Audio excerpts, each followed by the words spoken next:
keeps it alive. Reynolds! You can take me now. I have seen it all. I have seen everything. Welcome to the ultimate Supercoach and Fantasy Sports Show. You are now listening to the Inside Fantasy Sports Podcast.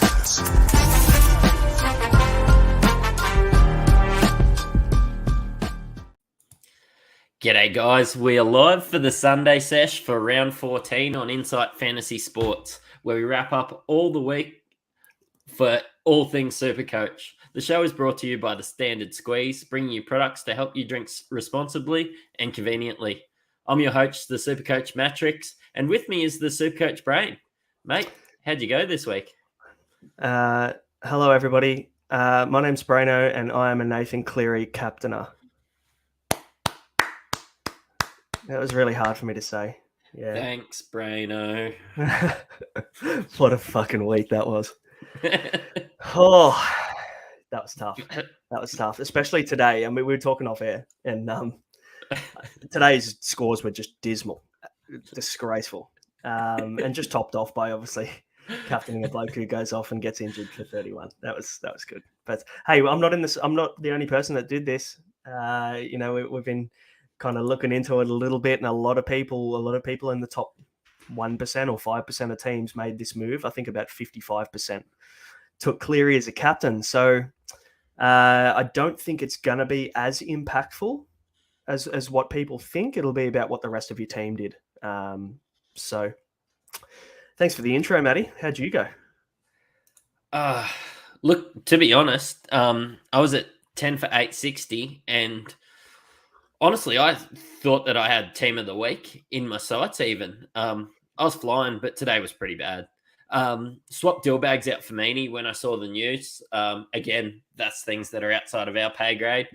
And you sort of talked me, you were having a chat, and, a few guys were talking to lawyers or whatever and said, look, he could just be back next week. Let's not overreact. So I went to change Meany back, and it was around 2 p.m. So I reversed the trade. Everything went sweet. I moved Manu back up to 5/8 and put Meany in. But then it wouldn't let me reserve Harrison Edwards or Marnie. So I would have gotten AE, and it wouldn't let me go back to Meany because the game had started. So I ended up pivoting. I went to move Schuster to 5/8 and added Eli Katoa. It worked out okay, but I would have been a lot happier with Meany or probably saving the trade. Yeah, I know the Cleary captainers have a bit more to complain about, but Friday, Saturday, I really didn't have anyone under 50, and one of my 7 players scored over 50 today. I also copped Fafita's 16, which if I had seen that and hadn't been, out doing the mowing or whatever I was doing, I probably would have, put someone in like Harrison Edwards. But I should see green arrows this week. I got 1198 in the end, so.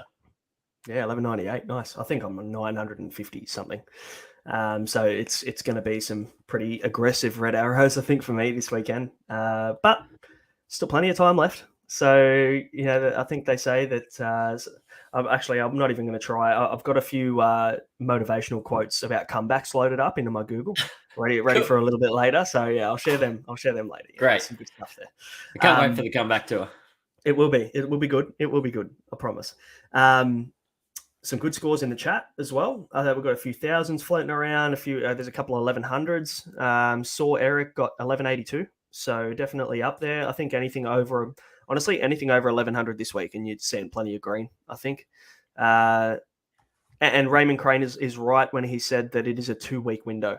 Last week and this week probably combined is a really good way to look at this first little buy cluster, because obviously anybody who went hard at round 13 probably, like me, struggles or got maybe hit a little bit hard in round 14 with lack of numbers. A lot of people were running with 17 or less this week. So yeah, 1100 is a very good score. I think what we're sort of saying is just don't delete the app if you've had a bad round this week.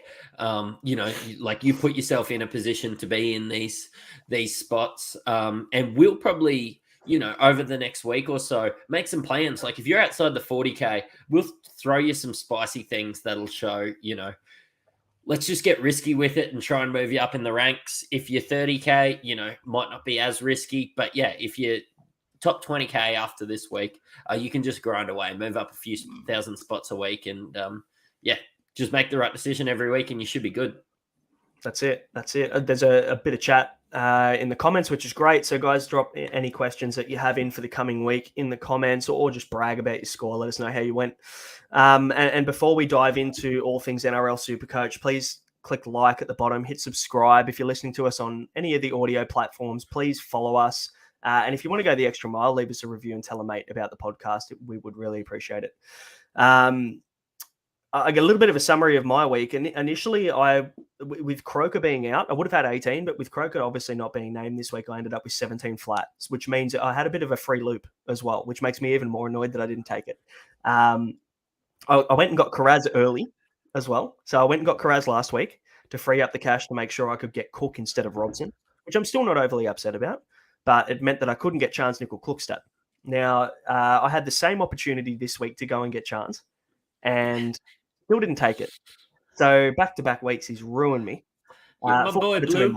I've been talking about C&K for a couple of weeks, and I wanted to get him in, and I just haven't. I've pivoted and gone in a different direction. So that's what I get for not trusting my boy C&K. Anyway, that's all right. Then the Dillbags news came out. There's plenty of questions about a good old Dillbags in the chat as well.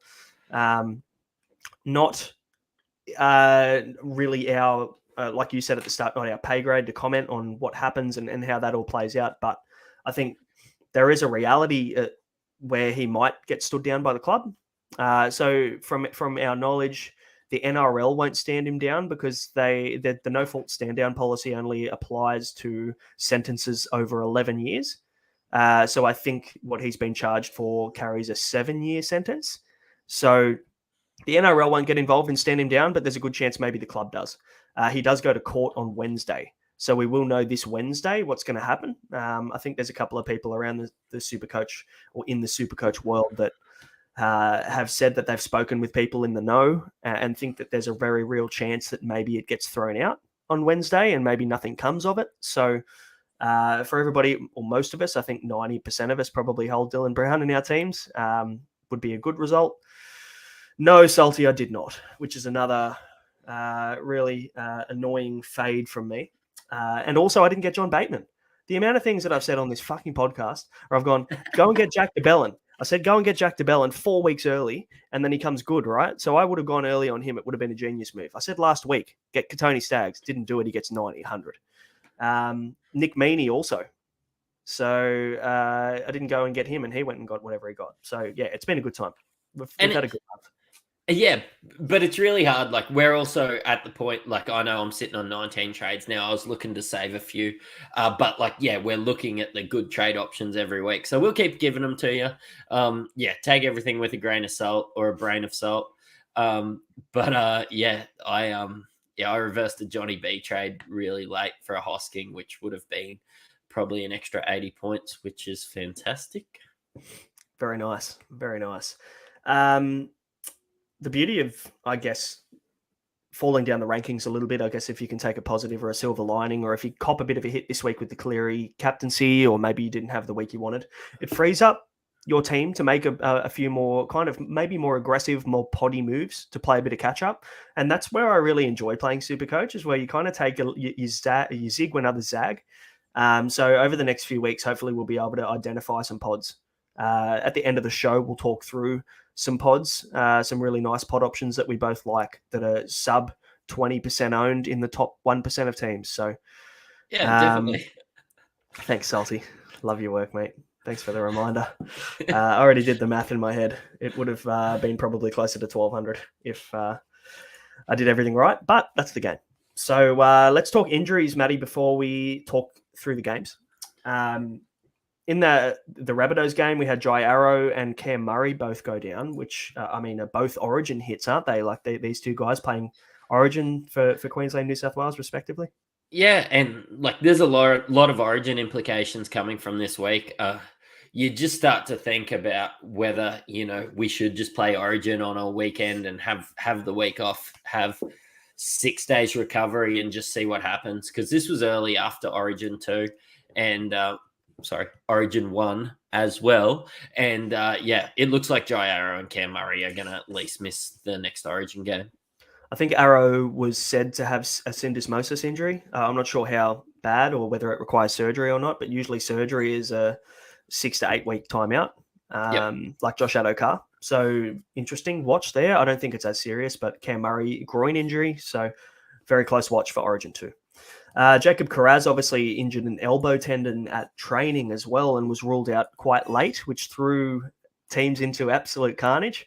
Obviously, for everybody who went and brought him in this week, it's an easy reverse trade to somebody else. But for people like myself, I know there's a couple of others, they went early on Carraz. So I went and traded him back out. I just went, you know what, screw it, I'm going to cop it. Carraz has been just injury after injury for Carraz, and I'm not really feeling as comfortable as I once was. So I traded him to Jesse Ramian this week. So Ramian finished with 59 with no attacking stats, so I really cannot complain about that.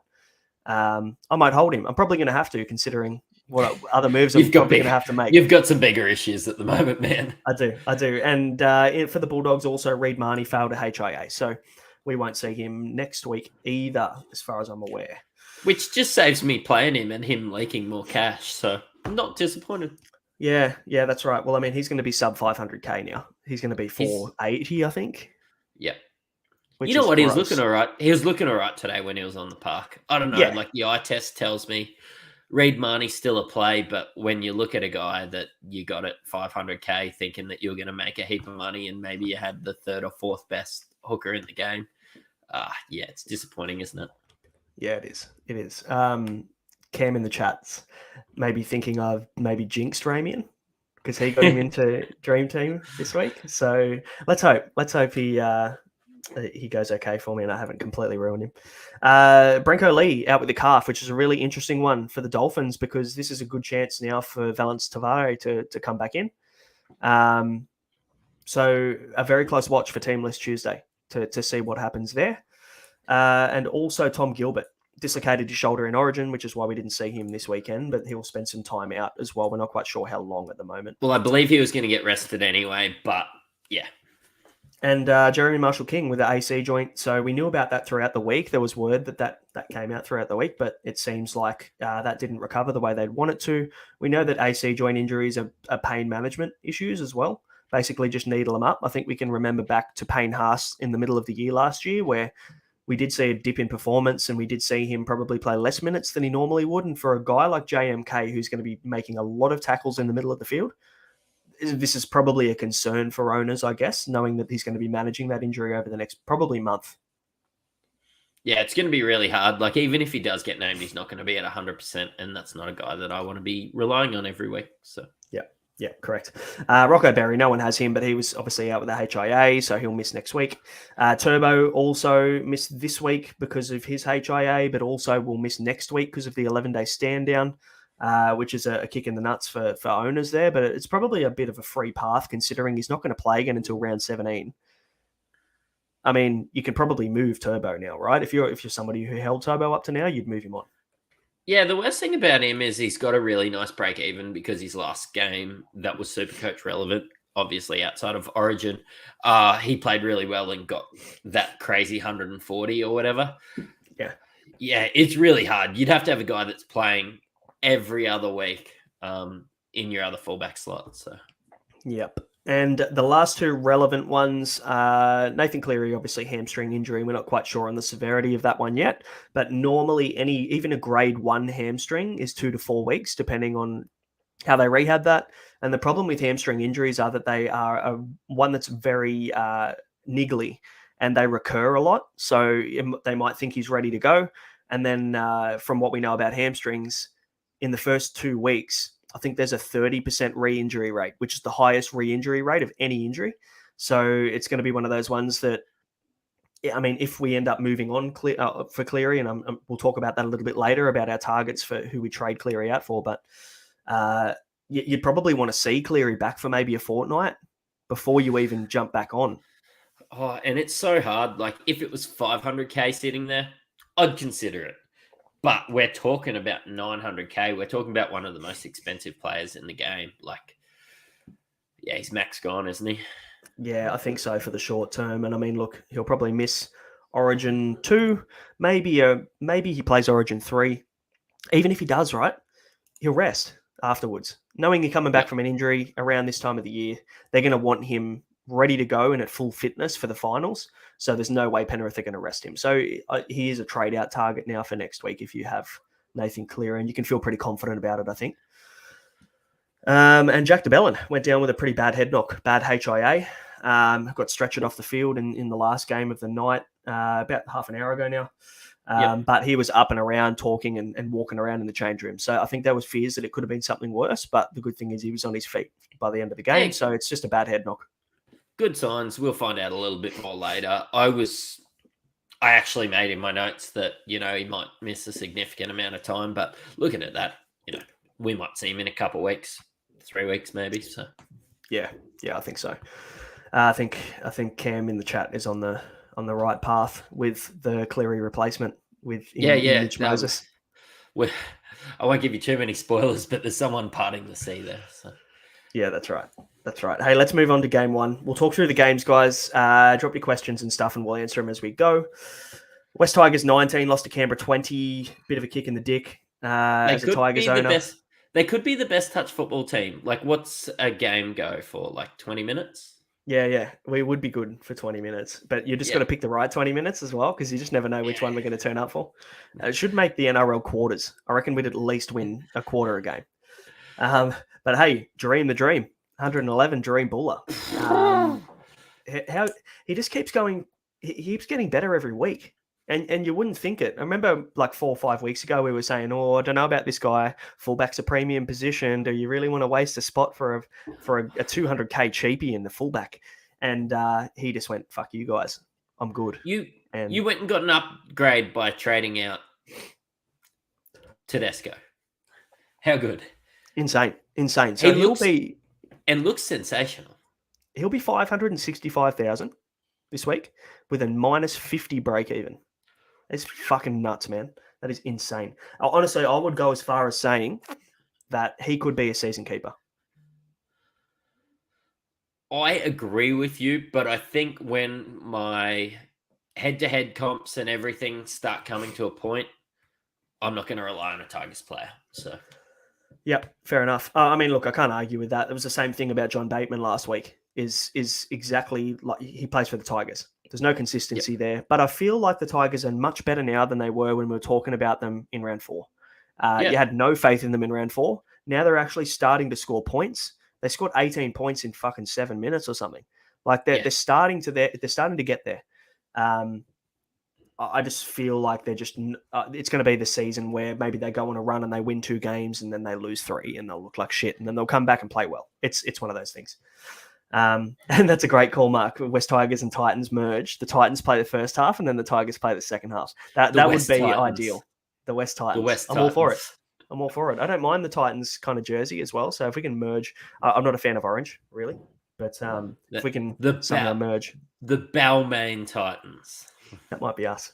No, it'd have to be the West Titans because Mick Dell's thrown me with his comment there. Did I get that out? No, this is brand new, Mickey Dell. Brand new one, mate. This is this year's one. I threw the other ones in the bin because they're a fucking disgrace. But this one's new. This one's good. No bin juice on this one. So, do you think Bateman's a buy? I did last week. Didn't get him. Do you think he's a buy now? Like, obviously, he's going to go up in cash. What was his break even again? It was like 40 or 50, something like that. Yeah, 40 or 50. Yeah. And he got 100. So he'll go up about 50K. So that means you're probably getting 630K John Bateman. Yep. Do I think he's a buy at that price? You know what? I would rather buy now at this price and the difference in price. You've got Isaiah Papali'i now that's gone a little bit sub 550K, or you've got John Bateman at 630. Depends on the cash. I still think there's way more upside in Bateman, like I said last week, but IPAP is so fucking close to putting it all together. I mean, for anybody who watched him and Luke Brooks nearly put him through a hole about 5 or 6 times. Like the amount of work that IPAP got through last game, it passed the eye test for sure. And he was so close to getting a try assist, and he was also really close to going himself. So I actually think for the difference in price, I'd rather IPAP now. So that's why I was asking you, because I was sort of leaning towards that now. I would have went Bateman, but I was 3K short of a Jackson Ford trade. because I wanted to keep Hosking for this matchup. Didn't work out, but sticking to my laurels, that's the call that I made. And I think IPAP's probably a better buy now. 80K is a lot. At this time of the year, it is. Absolutely. And I think with also, we're targeting trying to bring back these Origin guns as well. That can be the difference between you getting back an Origin gun that you wanted, that you've been planning for all year, or it could mean falling 10K short. Yep. So, and the difference between falling 10K short is the perfect example of me this weekend when I couldn't go from Karaz up to CNK because I was 10K short. So I had to end up going down to Ramian. So, and that's the difference.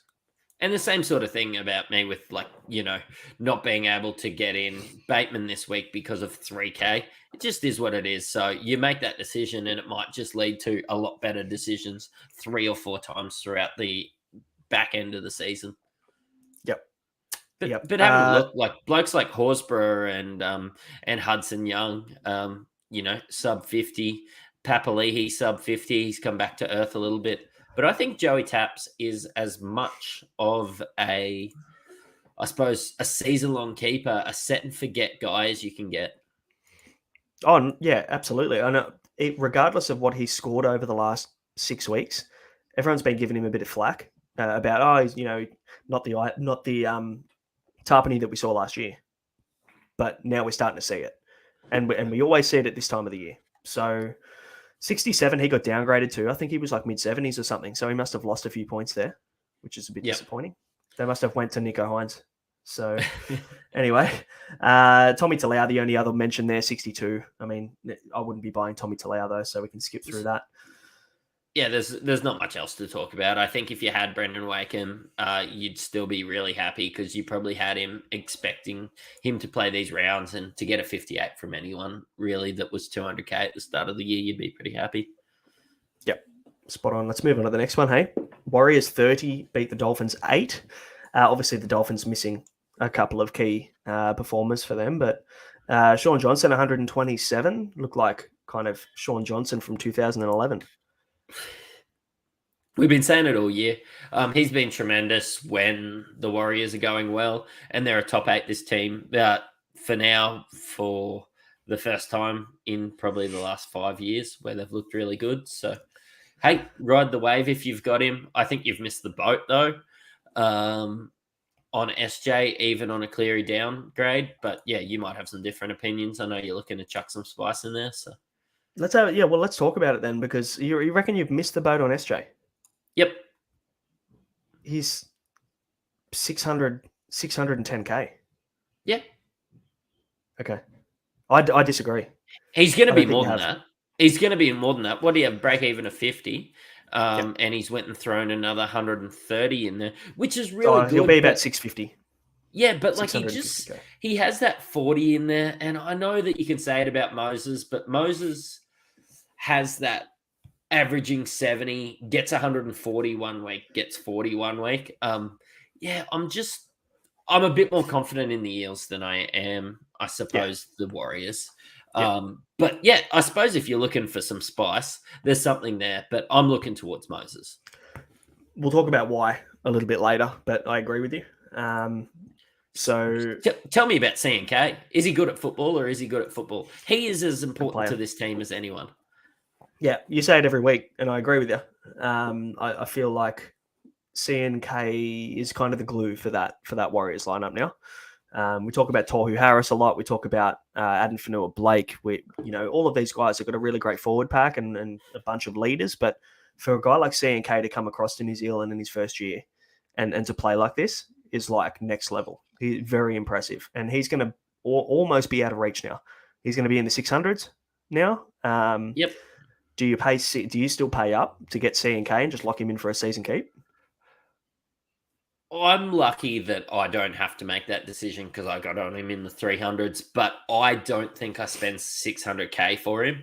I think I find somebody that has a bit higher base because we know that he has a 40 in him, much like SJ. Like, this is exactly the same reason I'm not looking for SJ. When the forwards aren't going forward and the Warriors are not going well, SJ and CNK are going to roll out a 23 and a 38.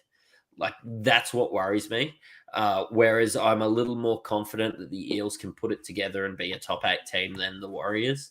I hope, like, I love watching the Warriors play, and that whole thank you New Zealand on the back of the Broncos jerseys last week for sending us Reece Walsh. Like, I'm thankful, but I think you missed the point of that message. I don't think it was sending you Reece Walsh. No, that's what we said. Thank you, New Zealand, because Reece Walsh is a star, and that's the long and short of it.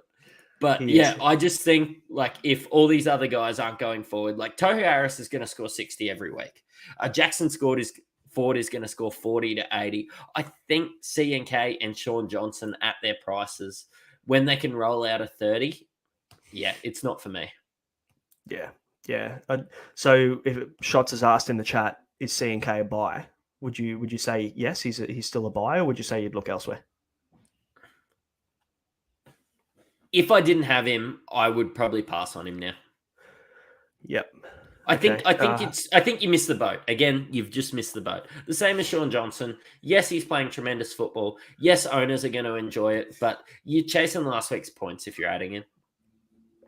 Yeah.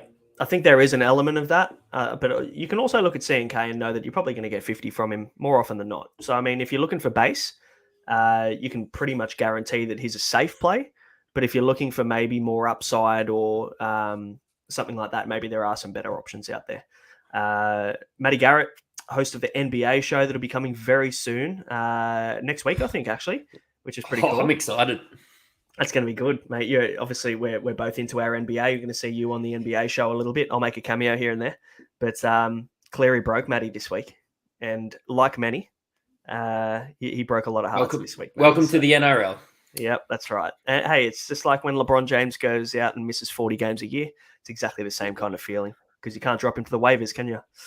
Well, no. You can. You just shouldn't. You can in Supercoach, though, and that's what we're going to do. That's right.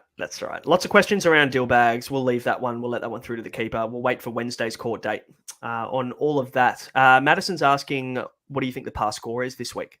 I'd probably say maybe 1050, maybe a little bit between 1,000 and 1050. I was going to say 1,040, yeah. Yeah, I think so. Just from what I've seen happening around the place, there's lots in the 900s. Obviously, some Cleary captainers and everything, but 60% of the top 10,000 captain Cleary. So there's going to be a lot of those. So yeah, absolutely, there will be. Is Hosking a sell? Yes, 100%. I will be trading Hosking this week. I can't wait to get rid of him. So he got one more point than Cleary and played nearly the whole game. So, 60 odd minutes more than Cleary. Got one more point. So, real stiff. Hosking just isn't that good. Yeah. I disagree. I just, to be honest, now I think that I look at Cleary and Hosking as a bit of a package deal.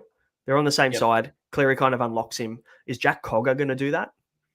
I don't think Jack Cogger is going to be able to do much for Zach Hosking. So I think if you've got the flexibility to be able to move him out this week, I would move Hosking very quickly. Zach Cogger has 100% win percentage in the NRL, I believe. Does he? What a player!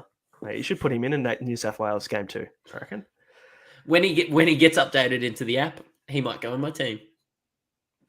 Everybody's starting to talk about NBA in the chat. Bit of NFL chat in here as well, guys. It's all coming. We always do a few NBA leagues and NFL leagues as well. So hit us up and obviously on socials if you want to be involved. We'll put a few comps together for you. But and we're probably gonna put it all together through our Discord. I'd say no plan for NFL shows just yet.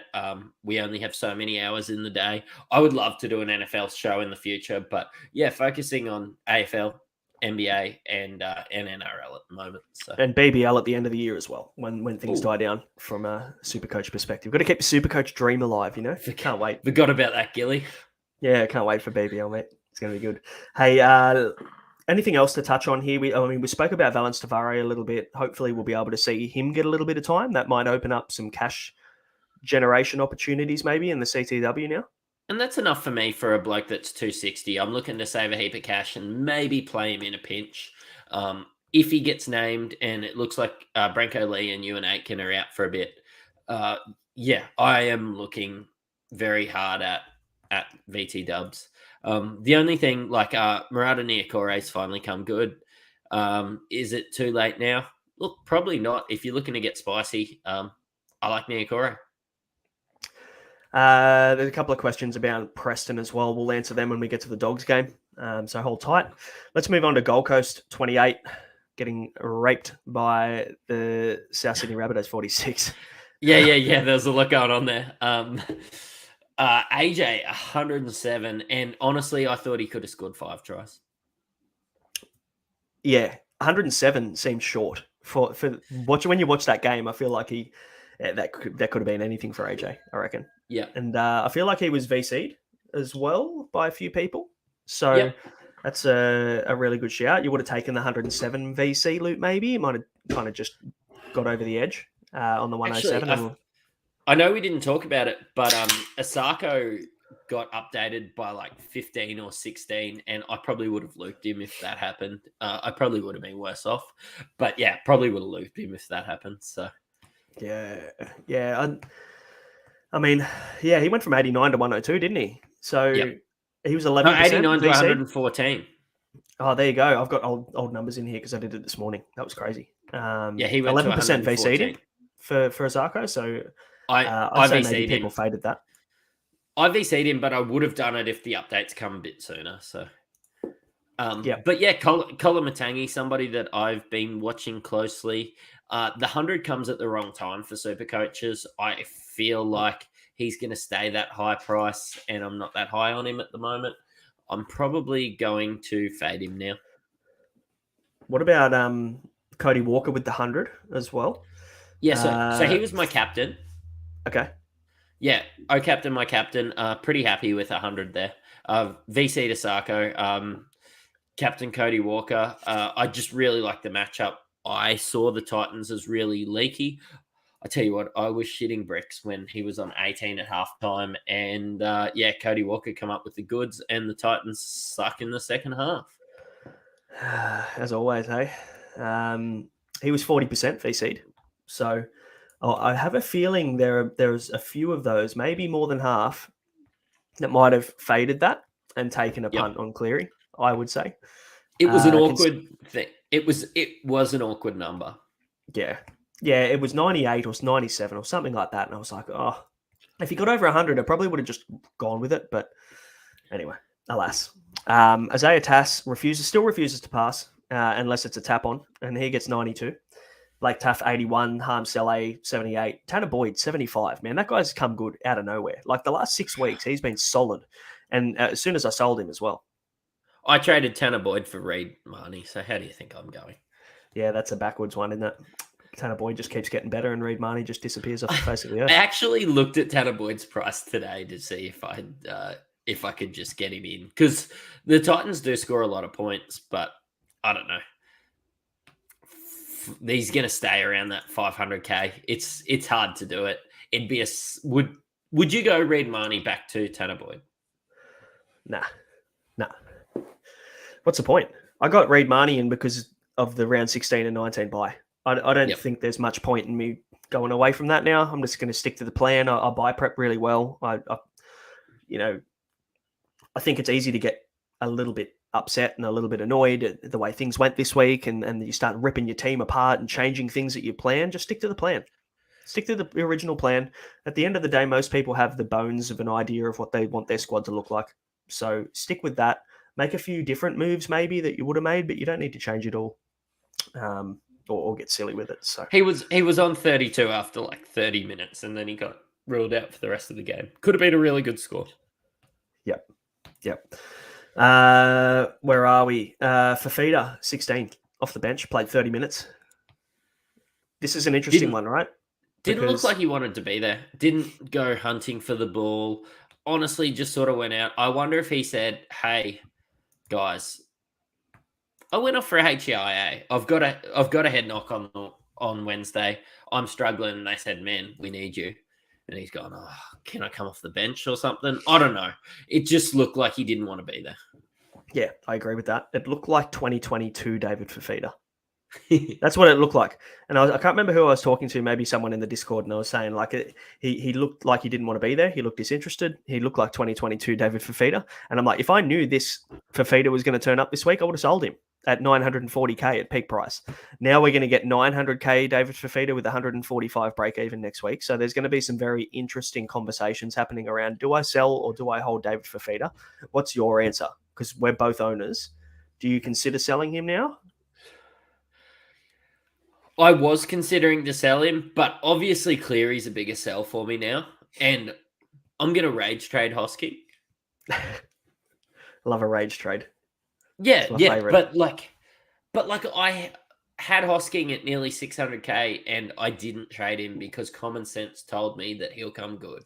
Everything told me that he'll come good. Oh, gee, he's playing St. George. He'll come good. You know what? He scored 30 in nearly 80 minutes against probably one of the worst teams in the comp. It's time to go, Zach. There's a few questions in the chat as well around who to go to for Hosking. Obviously, the main conversation is Isaiah Papali'i and John Bateman are the two that are starting to pop up in that question. The Especially question you with need the to Tigers ask, draw. So the question you need to ask yourself though is how are you looking for round 17? That's probably the most important question, because if you've got a few Bulldogs players, if you've got Preston, if you've got Marnie, if you've got maybe you got Harry Edwards, maybe you got Carraz and you kept him.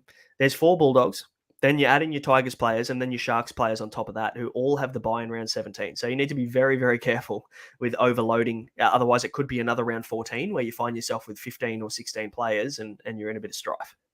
So that's not a massive concern for me because the only Sharks player that I've owned all year is Nico Hines, and I currently don't own him. I will own him again, 100%, but not really a concern for me. But I do wonder whether, that's going to be where I'm looking, like via Jules, like whether do you look at a Talakai or someone like that? Yeah.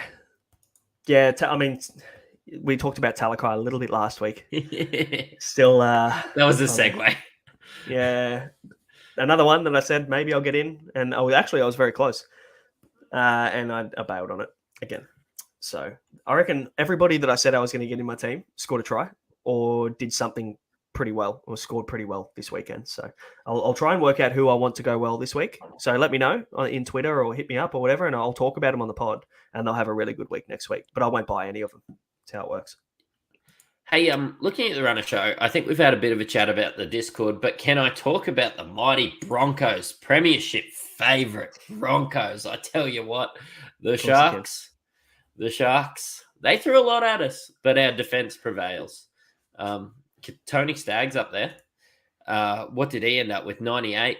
Corey Oates coming back, 97. Farnworth, 83. And then we talk about a couple spuds in, Will Kennedy and Nico Hines, which somehow got some unicorn points to 90, but not even relevant. He's just a utility player, that Nico Hines, especially when he's playing the Brisbane Broncos. Yeah, look, there was a lot of mids there. There was a lot of, like, Walsh had 67. Haas was in the 60s. Nickera, you wouldn't have been disappointed if you added him. 700K for 60 is a bit rough, but Talakai got in the 60s. Were you happy with your Ramian pick? Obviously, he played footy and Carraz didn't this week. You must be pretty happy. Yeah, 59 points more than I would have had, considering I would have ended up with 16. Can you imagine if I actually had one player less and this still all happened to me? Holy shit, it'd be a bloodbath. I would have got sub 900. Yep. If I didn't do that trade. So, not upset. And I might hold him for a bit. We'll see how we go. Originally when we were talking throughout the week, I was like, maybe I'll just move Rami and it's a 1 week play and I'll just kind of get somebody else, or I'll go down to Tavare and free up some cash or something. But maybe I'll just hold him now because of the Cleary issue. Honestly, like, Ramian scored a good amount of points, and the Sharks have been scoring like 20 odd points a week. They only scored 12 against a really good Broncos defense. It was all base, didn't score a try. I'd be pretty happy, and I wonder when the Sharks are playing a leakier team, whether this is all positive signs. Yeah, there's plenty of positives to take from it. And obviously the Sharks playing 16 and 19 are great. Just be very wary about round 17. That's all I'm thinking about at the moment is round 17. So I do not want to get caught out again like I did this week. So lesson learned. We will see. We'll see how. Tell me about Toenail Stags. He was sub 400. Loves loves a toe in his mouth, but he's going to be mid 400s this week. Do you think he's still a play? Like, I tell you Depends how what, you look for major buys. He's a defensive beast, and he's not playing these couple of buys coming up. But again, I said it last week, if he is your 6th and 7th option or 7th option there, and you can save a heap of money on someone and you're just happy to sit him there and maybe play him a matchup or something, I still don't hate it. Yeah, I still feel the same about him. Maybe it's confirmed my original kind of inkling about him coming good. He's a 600k guy when he's playing well, and he just went looking for the ball a little bit more on the weekend. I just felt like maybe he took a lot more tough runs, and he kind of looked like the Katoni Staggs of old that used to be that Supercoach beast that everybody used to froth over in the center wing. He'll probably get selected for Origin after this. You know the worst part? He'll probably go back next week and score you 22. You know, it's one of those things where he'll have a good game against a really good team, and he always does this. Remember, he scored 90 and 100 or something back to back against bloody Panthers and Storm last year, and when everybody was steering clear of him. When Katoni Staggs wants to play, Katoni Staggs will play. Yeah, only against good teams though. So I don't know. Hey, what have they? Who have they got next week? Melbourne. Yep, I think they've got Melbourne. Yeah, you've got Melbourne. So maybe he does turn up again next week. And if you're looking for the problem is if you're looking for a downgrade from like Croker or someone like that, well, Croker plays his 300th game this week, so you probably want to hold him for that one. Otherwise, are there any center wings you want to really kind of cash out on right now? Honestly, I'm really struggling because I'm looking to bank that cash because I have this real play in my head where I go Katoa to Nico Hines, and I'm sitting here with all these really good center wings that I just want to hold. But yeah, we're going to have to cash out of someone at some stage. Yeah. Keep it in mind. I feel like if you're going to use him as a cash out, you've got to do it now because break even could be quite low. Stags could make some money now and get back up to that close 500. I'm not paying 500 for Stags. It's already cost you 50K. Just wait in 1 week. Yeah, that's right. One thing, actually, we skipped Discord shout out because we talked about it a little bit, but I'm going to drop the link to the Discord in the comments right now. So if anybody wants to join the Discord server, jump on in, have a chat with us, talk some shit. A few of the guys in the chat are in there. We love having a chat about anything Supercoach. There's NRL, also AFL Supercoach in there as well. And if you're an NBA guy, an NFL, if you like FPL, or maybe you just like a punt, there's a category for everybody in there. So jump on in. Obviously, it's not something that we'll charge a fee for every single year just yet. Maybe it will be in the future, but for now, we just want to kind of build it up and have a bit of a chat around Supercoach. Look, fantasy honestly, sport. we're just looking to build a community, and it gives you a straight line to ask us questions. We've got a whole beer selfie stream. It's a bit of fun. I just want everybody to get in there and have a bit of a dig. Honestly, even if we're not answering your trade questions, a lot of these guys in the chat that are super intelligent and watch a lot of Supercoach podcasts just get involved. They're going to be answering your questions if we can't get to it as well. It's just a good time. Some good minds in that chat. I know Brent's in the comments right now saying that he's spamming all the threads with his rants about players and stuff like that. But that's the fun of it because I think you can kind of relate to a lot of the situations at the moment. A lot of Dill Brown chat in the Discord this afternoon. So let's move on. I noticed you wrote that Broncos are amazing. So we'll move on from that game after that once I saw that in the chat. But give us a quick recap of what you think went on Wednesday last week. So Queensland turned up into a sunny Adelaide crowd. Everybody was wearing New South Wales jerseys, and we come out with the win, like playing blokes like Reece Walsh, who's only 20 years old, Hammer, who's not that good at footy, against your big guys like Tom Trbojevic, Tedesco. Give us a summary. You're asking the wrong bloke. Because for me, I'm one of the more realistic people when I talk about the sports that I follow. How was Cairns? Cairns was okay. It was busy. I sat at Pier Bar. For anybody who's ever been to Cairns, I was at Pier Bar for the Origin. Yeah. And it was fucking dead. There was honestly maybe 30 people in Pier Bar. and usually that place pops off. I was really surprised. We just sat down, had a few beers, watched the game, and went. But there was like no atmosphere, so maybe that's a Queensland thing. Not quite sure. But you guys got up. Hey, I called it though, and I've been saying it throughout the week. I'm like, I do not like the way that they picked this team, and everybody's been really, really kind of critical on Brad Fittler and rightly so, for the way that he's picked it, not on form, but on the team that won in 2021. You're picking Turbo, who's out of form at centre. You're picking actually no, Salty's good is on the ball, because I'm sick of fucking talking about it too. You've triggered me with it. But we picked a team out of position. Simple as that. And I think people have been pretty harsh on Tedesco, to be fair. Are we happy to move on? No. I just want to talk some more about how good Reece Walsh is. He is a good player. He is good. I didn't say he wasn't. You're asking the wrong Sensational. person. And I think Kalen Ponga won't get a run now, so maybe... I know we're not going to talk about the Knights this week, but maybe there's a world where Kalen Ponga is a really good buy right now. So, but we can head into the Roosters, and Tedesco shut up the haters today.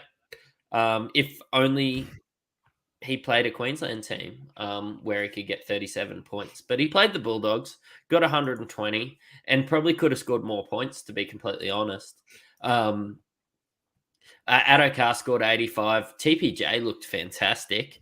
I think him and Suolihi scored 75. I'm not reading too much into Suolihi because, if I'm being completely honest, most of the time he doesn't look like he wants to be there. Preston, 65. You would have been happy if you were holding him for these weeks, including the next two buys. And, I hate Jack Turpin. So, because I watched your solo live stream last week. And what do you think about Jack Turpin as a buy? Oh, I fucking hate it. And I'm like, yeah, that sounds about right. And whoever asked that question, right, that they wouldn't have seen the Roosters summary in the preseason. It was Troy Vickers. Yeah. Oh, there you go. So if it was Troy, that's okay. It was like, fuck, that's a harsh response. But it's a true response. But he just went, you know what? I'm going to go out and I'm going to get 62. And now people are going to look at him even more this week. People are going to go, oh, Jack Turpin, 62. They're going to look at last week's score and they're going to go, oh, 62. He made 54 tackles. So, I mean, look, he's going to play 60, 70 minutes. He's going to be a tackle bot, and that's fine. Like, maybe he will make you some cash. Maybe he might get you from 270, 280 up to 400 or something like that. Who knows? Brandon Smith's out for a while. So I'm just not wanting to do too much at hooker at the moment until I get through the buys. I've already planned it. I've got Reid Marnie sitting there. I've got Damien Cook sitting there. So me personally, I don't need to look at hooker. I'm not worrying about it. But people that are stuck on Sonny Luke, I mean, maybe that's an option. This could be out. Yeah. I don't love it, but I don't love Sonny Luke either. So much. Mate, he wasn't even playing first grade this week. So, yep. Matty Burton, 64. I messaged you today. And I just said, and I saw the Deal Bags news, and I was just like, Matty Burton, ? And you're like, I hate it. And then later on, you're like, oh no, I was just jamming. I was like, no, but like really, Matty Burton. I think as blokes that have Schuster, I've got Schuster and Manu in my team. I'm probably going to look elsewhere than Matty Burton, especially like if he was still 500k, then you'd be excited. But you know what? He's 650k. He's probably going to rise a little bit more. You could do worse, but he showed his floor through this period. He's still in the Origin system, so he's not completely safe. I'd be happy. I'd be a proud owner if I had Matty Burton. Let me tell you that. But I'm not looking to waste a trade to get him in. No, I agree with you. I think, I mean, you look at his last four scores, they're actually nice. Like 60, 90, 80, 70 or something like that. Like he's actually been really good. But there's going to be a point where that ends. It happened last year as well. He went on a run in the middle of the year and then it pitted off. So I feel like when you've got Moses in that position and you've got guys like, with Dylan Brown, you're going to be looking for someone else, and maybe that might tempt people with Burton. I like Ponga much more than I like Burton now that Ponga's ruled himself out of Origin. Yeah. And also talking about fullbacks, when's the next dual position update come? Round 18. Do you think Lindsay Collins will get fullback? I hope so. I'll pick him up. And he can outlead Tedesco. So Then again, my nan at the nursing home could outlet Tedesco, I think, lately. So he's poor Teddy. Poor Teddy. I mean, everybody's kind of saying, "Oh, Teddy's back. Teddy's back. He got 120." I'm like, bro, it's the Bulldogs. Like, first of all, the Roosters look friggin' atrocious, but Teddy actually turned up, put him on his back, and got him the win somehow. The rest of them were ordinary. Teddy was good. So, I mean, yeah, you can be good for one game at club level, but we've still got to look at all of the previous games this year. He just doesn't really look himself, and we'll continue to say that, I think. So you know how we said that there is nobody that we could downgrade in centre wing? A topic that I want to bring up is Joey Manu bad? Did they just rush him back because he didn't look... Either he didn't look himself, he's not a 5'8", or he's not that good at footy. So tell me, what do you think? Let's rule out the last one. Good footballer. Very good footballer. Yeah, okay, cool. Immense skill. I think they rushed him back. Yep. He didn't look himself. He looked slow. I put on Twitter that he looked like Nelson Asofa Solomona without the size. Like, he just didn't move well in this game. I feel like whenever he got the ball, he got it flat-footed as well, which isn't his fault. But I feel like maybe just the timing of him at 5'8" might be a little bit out. I don't like him at 5'8". The more I see him there, I really don't like it. I'd rather him at fullback, which I'm really hoping is what we see in round 16. They play round 16? Yeah, they do. But I'm really hoping that's what we see. No, they only play one of the three major buys, which sucks. But round 16 could be where we get what we want from him. If he stinks it up in round 16, I think he's gone for me. I think I'm going to hold him through a couple of weeks. But yeah, genuinely think he's probably gone for me after round 16. I've tried, and I thought that he was a season-long keeper for me. But genuinely, if he doesn't work this out in the next couple of weeks, he's gone for me. Yeah, I agree with that. And another one that's gone for me after round 16, if they don't pull their shit together, is Billy Smith. And honestly, I'm very, very tempted to just move him out now. I could do that. But I feel like at his price, we're really limited with our options in terms of where we could go. So I will use him as a buy number for 16. If you're sitting there and you don't have enough, and he's just covered his break even, I believe, by another 22. Honestly, like, you've got 7 spots there. I hate nothing this early, but I could just go a 200k guy, and if I can get back to this dream that I have of Nico Cleary healthy, originally Dillbags was in there, but maybe it's Cody Walker and Cam Munster there. If I can have those and I select my captain well out of those spots, I can see myself just heading towards the promised land. See you, Robbie. Thanks for hopping on, mate. Yeah, no, I agree. You know what? I would argue Munster has been a bin the last few weeks, and I reckon it's that rib injury. There's definitely something going on there. 30, getting 30s every week for the last few weeks. I would argue, unless they sort that out, and which, look, we know rib injuries are slow burns and they'll recover over the next few weeks, whatever. Ponga could be the guy. Genuinely could be the guy. If he can get through that head knock issue and he can he showed us what he could do at fullback. If they keep him at fullback and he doesn't have another HIA this year, which are both really kind of high chances of happening, maybe he's the 5'8", second 5'8". I just moved on from this in my head, and now you're talking me back into it. I don't need to talk you into anything. I don't need to talk you into anything. You know I love Ponga. Yeah, I know. I thought I'd throw that out there because I know you jump at it. But I will see it now that I'm going to cop a massive hit in the rankings this week. That might be the play for me. And let's have a look and see what happens at court Wednesday. We'll make a decision then. Because at the moment, most people are running Cody Walker, Dylan Brown. And if you are, wait until Wednesday, see what happens at court and how that all plays out, and then make a decision Thursday before lockout. Because I'm currently running Cody Walker, Josh Schuster, and I hate it. So yeah, that's yuck. That's yuck. But Josh Schuster has some money to make still, I think. Yep. So he's not going anywhere. He'll move back into second row. I'm going to move Zach Hosking and get either Dillbags back or another Ponga or someone. Ponga. I love how that name's come up about 5 times in the last 2 minutes. Oh, stop it. Tell me about how the North Queensland Cowboys are back against Munster's Melbourne Storm. I tell you what, they look like the whole team had a rib injury today. I put a picture in the chat of Tigers 66, Cowboys 18, and then under it, the Cowboys 45, Storm 20, because there are a lot of Melbourne bandwagon supporters in there that follow AFL and don't watch much NRL that jumped on the Storm bandwagon, and I thought I'd bait them with that. No one even responded in the chat. I'm actually really, really disappointed. The bait didn't get taken. But anyway, we had fun. Val Holmes, 135. So for anybody who held Val Holmes, that's great. But you probably still want to move him because he's going to miss the next 2 rounds. He's going to miss round 15 and he's going to miss round 16. So, and then he's going to play 17, 18 and miss round 19. So you're going to get him for 2 out of the next 5 rounds. The right time to move him would have been last week, and I still stand by that because at the moment, what's 135 divided by 4? How's your maths? It's probably like 30 odd. Yeah. Right? It's 40, about 34, 33. Yeah, 30, so that's what he's going to average for you over the month. So you don't need to stress about the 135 if you sold him. But he's also going to have a low break even. So if you bring him in at the right time again, if you're planning on it, you could go all right. Yeah. Semi Valame as well, 116 on debut with a Hattie. Oh, sorry, I didn't know which Val you were talking about. If you bring in Val, Semi Valame. He was good, 116. Yeah. Does he become something now? Do people look at him now?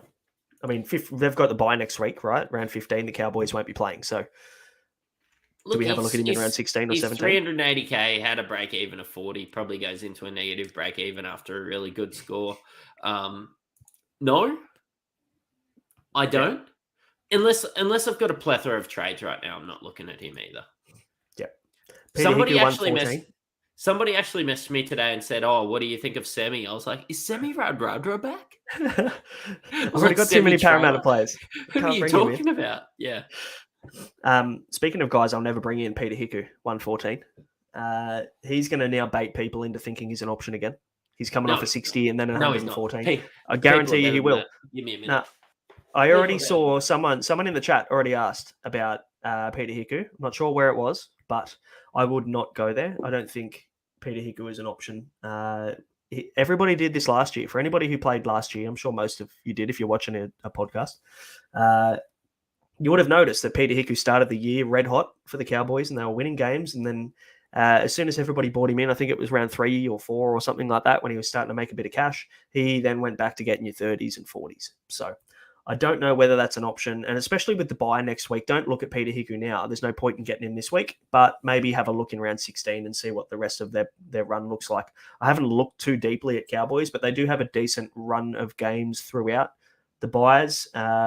So not a bad shout. Luke, we'll chat about trades very soon when Matty gets back. Murray Tuolangi, 89. Drinkwater, 81. Meaney, 85. The two I really like here, I like Drinkwater. But I feel like Nick Meaney is one of those ones where you're going to regret not getting him. You're going to regret not getting him in because I don't think Pappenhausen plays this year. I just have a funny feeling. Every single thing that I've seen of Ryan Pappenhausen, they talk about the fact that he's had setbacks in his rehab and he's been going through X, Y, and Z, and he's, setback after setback. And I feel like Meaney has the goal kicking. I feel like Meaney's got fullback for the rest of the year for Melbourne Storm. And I feel like he's a guy that will be a top 4 centre wing by season's end. I feel like you're going to want him. And I think with the Storm playing around 15 through to 18 right now, it might be the perfect time to jump on, considering he will still lose cash. His break even was 98 this week. So he'll still lose your 5, 6, 7K. Maybe you can jump on now and just ride the wave and enjoy that for the rest of the year. What are your thoughts on Meaney? I think you're paying for the points. He's 680K. I wonder whether smart super coaches often pick up a guy, and I suppose maybe just punters pick up a guy at 500K that they think is going to go on a really good run. Nick Meaney is going to score you probably 50 to 100 every game over the next 4 weeks, but you're paying a premium for it. Yeah, that's all I think. And I really love the Storm's run through round 20 to 27 with no buys there. I do like the Meaney buy, and I wish that trade sort of got pushed because, Eli Katoa there at 48. I'm going to make some money out of him, but, a bit disappointing. Yeah, I was very close to getting him in. I honestly would still consider it this week. I think if I was in a position to be able to do it, maybe I'll boost. Maybe I'll burn my last boost this week Who knows? Stay tuned. That'll be a fun topic of Because conversation. you could just go, like, if you copied me, you could just trade. If Dillbags doesn't work out for whatever reason, Dillbags gets traded out. You could go Nick Meaney. I don't actually like a lot of 5/8 options. Like, there's only one for me, and that's Ponga. I think I'd rather Nick Meaney than Matt Burton. Yeah, I would rather. Yeah, I agree with that. Yep. I feel like maybe the upside of Ponga is one of those ones where I'd just take a punt at 580k or something or whatever he is, and just go, yep, take me to the promised land, average me 100 for the rest of the season. And it ends up being that pick where you go, yeah, I remember when I got Ponga in round 15 and he killed it from there and kind of got me into the top 1,000 or something like that. Yeah. Or he goes and gets knocked out and doesn't play the rest of the season. You have to trade him back out, which realistically could happen too. So, yeah. And I was just chatting, and I know Arson Dragons here is chatting about, a bit disappointing that he brought Qatar in this week, but he scored nearly 50 in a team that also leaked the second most amount of points they've ever leaked under Bellamy, which is like 20 years. Like, he still scored well. That's a great call. They've only let in, I think their most points they've ever let in is 50 points. And then, they let in 44 points one other time. So, really good. I just think you're just going to have to ride the wave with Katoa. I think he's almost still a buy. So Eric's on board. I'm talking about Ponga. He's going large next week. He talks about every player in the NRL so he can make these. Not every one of them. Not every. Just Stags, Bateman, Talakai, Meaney. Who else? There were a few last week, to be fair. I reckon I reversed. Can you mention Reece Walsh a few more times? Not a chance. I'm death riding the shit out of him. And then I might pick him up for the run home or something. Here's a gun.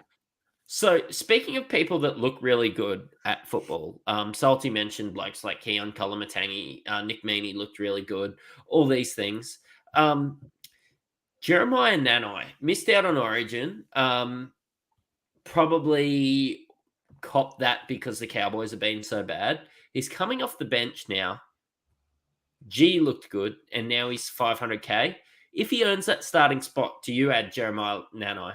He's going to be sub 500k next week. Not interested. Tell me the difference between a Jeremiah Nanai and an Alex Johnston, apart from the fact that he's heaps cheaper. AJ was like low 500s when people picked him up, same price. Yeah, 550. Most people picked him up. Nanai's going sub 500 this week. I just think if he earns that starting spot, I want him. No, I'm not even going near him. Did you see? I mean, maybe you haven't looked close enough, but I had him in draft. I drafted him. And every single week when I look at his score, I'm like, another 32. And the guy played 80 minutes. 32, 37, 40. I'm like, when's this guy going to do anything? But he was also 700k. No, but I'm talking draft. Yeah. I'm not even talking about his price. I'm looking at the player and going, okay, this player plays 80 minutes for the Cowboys and he's doing nothing. Yeah, but he doesn't anymore. He comes off the bench. One game. Comes off the bench. You're going to buy a bloke off one game. No, I'm not saying you buy him, but at what point do you buy him? If he earns that starting spot again, I look at him again. Because I think he plays 60 minutes if he starts. Okay. You got 69, right? 69. Which is my favorite number. It is a good giggity. 3% of teams. Okay. He's got a couple of 70s this year. Other scores of 27, 48, 41, 31, 36 before he got injured. Two tries in the 74 and one try in the 70. That's fair. Actually, tackle numbers are looking okay. Between 25 and 29, maybe. I'm just looking at Super Pods, and Nanai could be a guy because I just think he's good.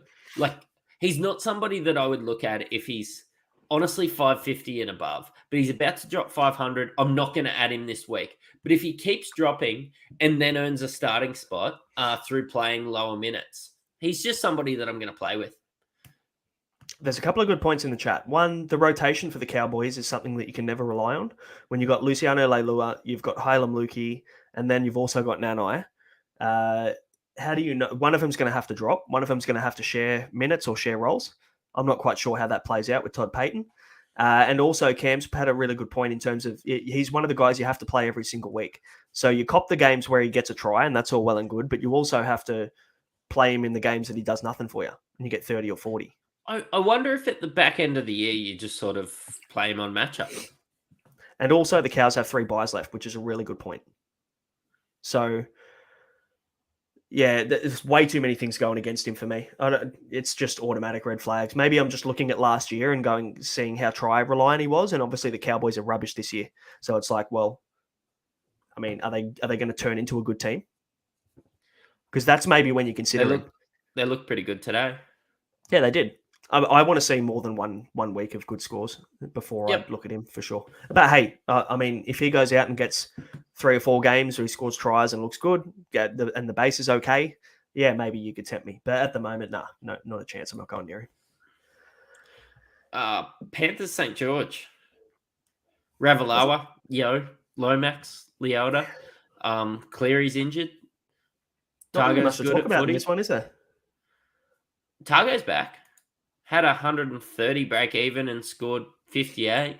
Again, at what point do I look at him? He's just one of those guys that sort of plays like a second rower in your center wing, which I always really like in a winger. Like he's sort of got center winger. I think he's just got a base of like 40 or 50, and he's just going to roll out and do his thing. Yeah, I agree. He's a bit. He reminds me a bit of Ramian or like Crichton or someone like that, where they don't pass. Like Taruva is done. If you have Taruva in your team right now with Isaac Tungo back in that team, sell him 100%. But I think Isaac Tungo will continue to just run the ball and not pass and do his work. So you're going to get your 50, 55 in base, or 45 in base probably with that attacking upside. And obviously Luai is probably going to have a lot more control over the way that attack runs over the next few weeks, depending on how long Cleary's out. So that's actually not a bad shout. Maybe a little bit too expensive. What's he priced at the moment? I haven't looked. I think it was 650, and he had 136 break even when I was looking a bit earlier. He's got a 58, so he's 664, and he had 134 break even. He's not someone I'm looking at this week, but he's someone I've just put the little watch list tag on. Much like Nanai, a lot of these things don't eventuate, but yeah, I'm just going to watch him and wonder if he gets to a point. Like if he scores 100 in the next couple of weeks, he's probably going to be outpriced as to what I want to get him at. But if I can get him at a steal in that mid 500s, he's somebody I want. Yeah, I agree with that. I think if he gets low 500s, I'm on. But have a look for the next few weeks. Let's see what it looks like. Jack DeBellin will miss next week, so that's a bit of a kick in the dick for owners of Jack DeBellin. But would you hold? Probably argue that you probably just hold him, right? Because considering they weren't going to play the round 16, they weren't going to play round 16 anyway, were they? The Dragons? No, they weren't. So he's not going to play the next 2 weeks. Yeah, so that's fine. He would have missed the second one anyway. So that's fine. Just hold Jack DeBellin. I think he's probably a season hold based on what we've seen from him this year. Otherwise, not really much else to talk about because I don't want to talk about Cleary and make myself depressed again. Your boy Lomax got 63. Yeah. I mean, he scored a try off a bomb, so he didn't get the line break or any of the kind of stats you'd normally get from a try, but he still looked okay. You're going to get goal kicks from him. He's a bloke that's sort of got a 50 base in him. Yeah. Oh, I wouldn't say 50. Yeah, I mean, he'll maybe churn out 50 points a game. Maybe he'll get an attacking stat here and there or a try assist or something. So, yeah. I don't hate it. I just don't love it. Maybe there's some other better options there from those more buy-friendly teams coming up. So, speaking of, I guess, our thoughts in terms of trades and where we're looking, I guess it's kind of time to talk through that. Maybe, do you want to kick us off? Yeah, I'll kick us off. I'm already looking towards, and I suppose I had a really good week this week. And why did I have a really good week this week? Because we forward planned. I dodged the bullet of Cleary. If you've got Cleary, then, and you got 1,000 or just sub or just over, then hey, you take it. You made the right decisions, and that's where you're sitting at. But I've got 13 for 16 as the way it is. One or two of my guys I'm not super high on, so I'd be happy to swap through some trades in the next couple of weeks. I'm sitting on 19 trades, and I still have this dream where I finish the year with Cleary, Nico, and like a Munster, or I'm starting to mention Munster now because of Dylan Brown. But like a Munster or a Cody Walker, maybe I have to trade Cleary. But yeah, I'm still looking at moving Katoa straight to Nico because I think that'll be a season-defining moment. And maybe some trades like Hosking to Valence Tavare can allow some things like that to happen. Just remember, I went deal bags to Eli Katoa, so I'm sitting here on 360K. I'm already nearly there to Nico. Just that one decision, doing that because I couldn't play Hopgood this week. I've got Katoa, I've got Fafita, I've got some really good second rowers. Maybe that's just a really good decision to go Valence Tavare. And I might move Cleary onto Moses, which is going to generate some more money because I just can't sit there with 900K sitting there and not using it. Yeah. So hang on. So talk me through what are your moves? What are you doing? So I'm going to go Hosking to Valence Tavare. Yep. And Cleary to Moses. All cash generation. All leaves openings to just go Katoa to Nico when he plays St. George and get Cleary back when he's back. But I run Moses till then. Yeah. Yeah. And maybe the reasoning for that, and I think we're both on the same page with that in terms of Cleary to Moses. Initially, we wanted to get Nico Hines back for round 18, right? So for anybody who faded Nico Hines or doesn't own him right now, for me, it doesn't make sense in my head to get him back now for one game against the Storm. Is it the Storm? Against they've got a pretty hard matchup. Yeah, I'm pretty sure it's against Melbourne. To get him back against Melbourne, I mean, they didn't play well today, but overall, they're an okay team. Get him for one game, and then he sits 2 games where he doesn't play round 16 and then has to buy in round 17. You can get him back round 18 versus the Dragons. I feel like maybe you've got room there to make a bigger play, and I feel like Moses is that play. Moses being the fact that I think he's at 750K right now. Is that right? Coming off 200s or pretty close to it, a 90 and 100. So he's break even. He's got those 2 nice scores in his rolling average. He probably could make money over the next month, over the next 3 to 4 weeks if he continues that. And then you might even make cash going from him to Nico, or you're going Katoa to Nico and finding a fair bit more cash. That's probably the play I'd prefer. But then I've got options to get Cleary or Nico down the track. So I like the Moses play. The only concern for me is that I have so many Eels players. I've got Hopgood, I've got Dory, I've got Dylan Brown, and I've got Gutherson in my team. Now, Dory, I mean, I'm not really overly fussed about that. I want to move him. So I don't care about him long term. But round 18, Eels have a bye. Do I really want 5 players missing from the one team? Do I really want to have that be that heavily reliant on one team to do well each week? That concerns me a little bit. If I was picking any attacking team that I was relying for attacking stats, it would probably be the Eels. Load up on the Eels, load up on the Sharks, someone like that. Yeah. I don't hate it. Maybe Dory goes. Maybe eventually if Gutho has another shit game, maybe I move him. I mean, I'm not overly fussed on Gutherson either. Like, I was going to move him this week, to be honest. Got convinced to keep him. It might be too many trades. Like, I wonder if you, let's see what happens on Wednesday. But you can't have Moses, Dillbags, and Gutho. No, there's a lot reliant on that spine if they have a bad game. And I was baiting you before when I was saying, you can't have Sean Johnson because I wanted to have an argument.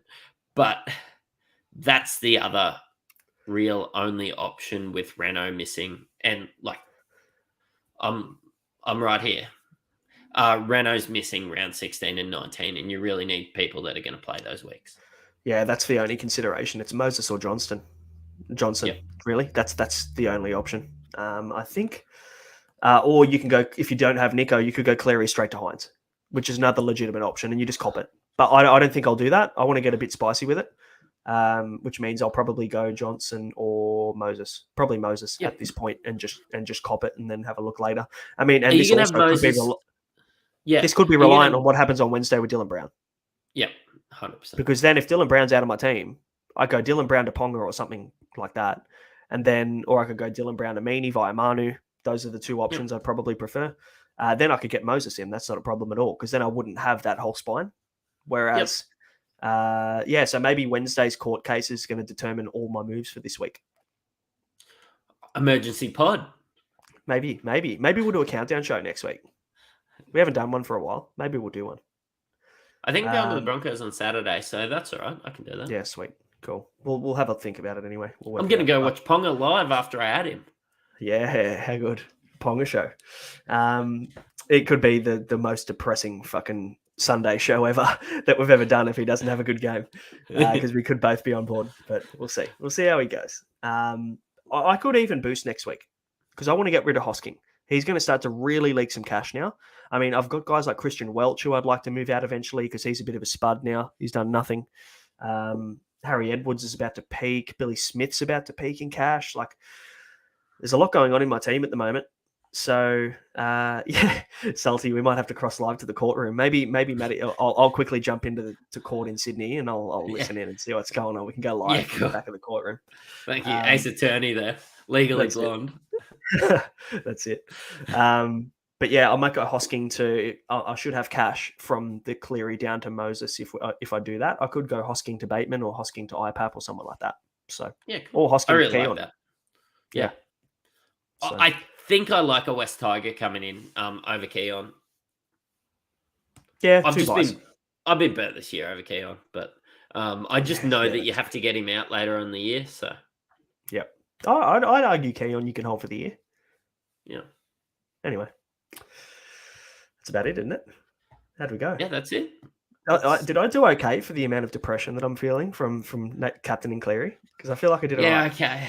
After a run and a high after a solo show, like I know how it felt. It was big shoes to come back in after you did about 10 of them while I was in South Africa. So I was feeling the pressure because you did a great job, and I thought, "Fuck, am I still going to have my spot on the podcast when I come back? Is Matty going to like relegate me to B grade or something?" Yeah, no, we need a Tigers supporter every now and then. So that's true. Make the people feel good about themselves. Yeah, exactly. But at least we didn't have a Tigers supporter that Captain Cleary this week. So otherwise we'd be really down. Yeah. No, wait, we did. At least it's okay. At least you didn't have Hosking.